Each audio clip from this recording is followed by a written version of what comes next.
कल के लिए अगर हम एनालिसिस करें इसमें, तो कल हम क्या देख सकते हैं बताओ मेरे को, आप ही बताओ थोड़ा सा, क्योंकि आपको भी थोड़ा सा आइडिया आना चाहिए कि क्या होगा क्या नहीं होगा, कैसे हम लोग यहाँ पर देखो।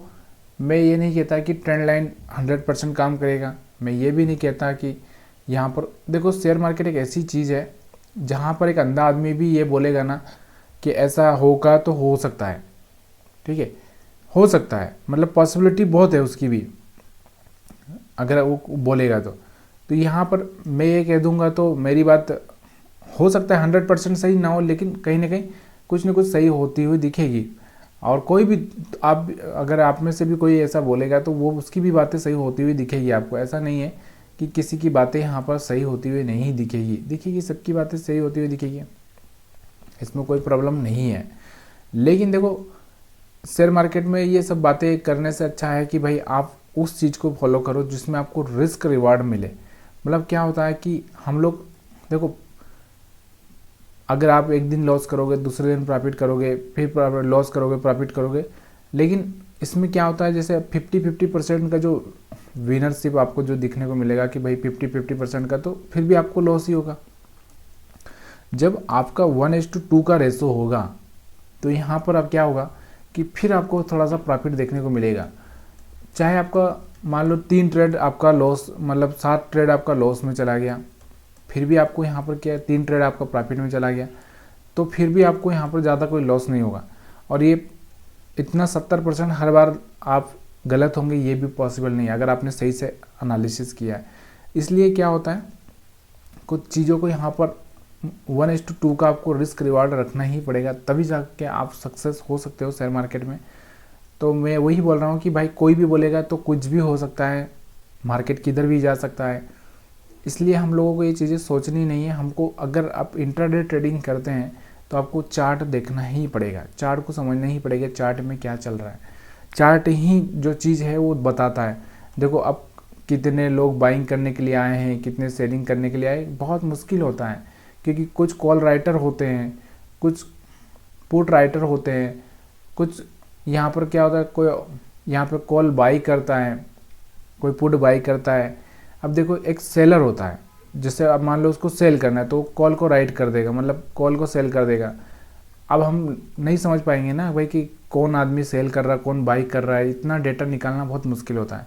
लेकिन चार्ट में अगर आप कैंडल देखोगे तो यहाँ से आपको समझ में आ जाता है कि ये कैंडल जो बनी है, ये कैंडल का मतलब, कहने का मतलब क्या है कि कहीं ना कहीं सेलर है, स्ट्रॉन्ग है। कौन स्ट्रॉन्ग है? सेलर। कौन स्ट्रॉन्ग है? सेलर। तो यहाँ पर जो सेलर स्ट्रॉन्ग है तो हमको क्या करना है, हमको सेल ही करना है ना, हमको बाई क्यों करना है?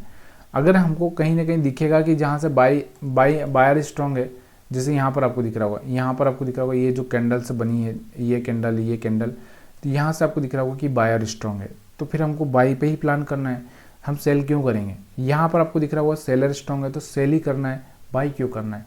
तो भाई जो ये कैंडल से बनती है ना, यही बताती है कि कौन सी चीज़ है, उसके आधार पर आपको ये सब चीज़ें करनी होती है। तो यहाँ पर वही मैं आपको बता रहा हूँ कि चार्ट आपको कैंडल्स ही बताएगा कि कैंडल्स पर आपको क्या करना है, चाहे आप कितना भी एनालिसिस कर लो। तो यहाँ पर हमारा जो निफ्टी 50 का जो चैनल फॉर्मेट है कि भाई ये अभी इस चैनल में चल रहा है, ऊपर गया थोड़ा नीचे आना चाहिए, फिर ऊपर गया नीचे आना चाहिए, इस तरह से यहाँ से चलना चाहिए।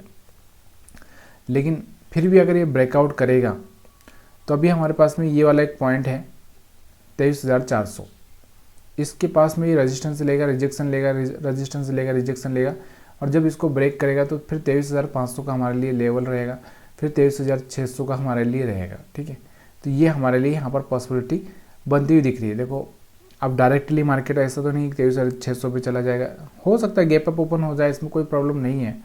लेकिन देखो हमको ट्रेड कैसे प्लान करना है, हमारा रिस्क रिवार्ड के हिसाब से ही प्लान करना है। तो यहाँ पर ये चीज़ें आपको समझ में आ गई। और भी अगर हम छोटा अगर हम देखें, यहाँ पर कोई ट्रेंड लाइन इससे डाल दूँ मैं यहाँ से, तो यहाँ से आपको दिख रहा होगा थोड़ा सा एक ब्रेकआउट होता हुआ। ठीक है, तो अगर आप कल मार्केट कुछ होता है तो यहाँ का एसएल रख के आप थोड़ा सा अगर बाइंग मोमेंटम में रहता है तो यहाँ पर प्लान कर सकते हैं, या रीटेस्ट के बाद में आप प्लान कर सकते हैं। ठीक है, तो ये चीज़ें यहाँ पर समझ में आ रही होगी। और उसके बाद अगर हम बात करें बैंक निफ्टी की, तो बैंक निफ्टी में अगर हम देखेंगे तो यहाँ पर बैंक निफ्टी में भी आपको दिख रहा होगा सेम आपको दिख रहा होगा, सेम चैनल यहाँ पर बनता हुआ दिखने को मिल रहा है। अब हमको इसको हटाने की ज़रूरत ही नहीं है अभी तो फिलहाल में। तो अभी ये क्या कर रहा है, देखो मार्केट अप मोमेंटम आया, फिर डाउन आया, फिर ऊपर जा रहा है। तो अभी ये ऊपर जाना चाहिए और फिर यहाँ से वापस से अगर नीचे आएगा तो यहाँ पर आना चाहिए। या तो फिर ये क्या करे, अब कंडीशन यहाँ की देखो, मार्केट में ये आए, फिर ऊपर आया, फिर नीचे आए, फिर ऊपर जाए, फिर नीचे आए, यहाँ पर टच हो, और फिर यहाँ से फिर ऊपर जाए, फिर इस तरह से ये ऊपर चले। तो ये पॉसिबिलिटी यहाँ पर देखने को मिल सकती है। या सीधे हम बोल सकते हैं कि यहाँ से अगर इसको ब्रेकआउट करना होगा तो सीधे यहाँ से इस तरह से ऊपर चला जाएगा। लेकिन अभी हमारे पास में जो एक चीज़ यहाँ पर देखने को मिल रही है, ये वाला रेजिस्टेंस वाला एरिया है। इस रेजिस्टेंस से कहीं ना कहीं फिसलने का डर ज़्यादा रहेगा हमको। अगर इसको ब्रेकआउट करना होगा तो 2-3 बार इसको टेस्ट करने के बाद ही ब्रेकआउट करेगा और इस तरह से जाएगा। तो फिलहाल में अभी हम देखें यहाँ पर, तो मैं आपको वही बताना चाह रहा हूँ कि आप थोड़ा सा इस चीज़ को देखो कि ये रेजिस्टेंस है, इसके आसपास कहीं ना कहीं आता है और यहाँ पर कोई अच्छा सा सेलिंग मोमेंटम देखने को मिलता है तो आप सेल प्लान कर सकते हो। या फिर ये वाला भी है, तो यहाँ से अगर एक गैप डाउन ओपन हो जाता है तो फिर भी यहाँ पर एक सेलिंग का प्रेशर देखने को मिल सकता है। लेकिन कहीं ना कहीं इसके ऊपर ओपन हो जाता है, इसके ऊपर, इस एरिया के ऊपर, तो थोड़ा सा माने कि 49,500 के आसपास चला जाता है। तो थोड़ा सा यहाँ पर क्या होगा, एक बाइंग मोमेंटम स्ट्रांग हो जाएगा, तो फिर यहाँ पर थोड़ा सा बाइंग देखने को आपको मिल सकता है। ठीक है। और दूसरा क्या है, अभी अगर हम देखें तो ये देखो, अभी हमारा जो एक डाउन ट्रेंड था, ये कितना परसेंट था, अगर हम बात करें तो इसका 50%, मतलब 50,500 के आसपास मार्केट जाना चाहिए।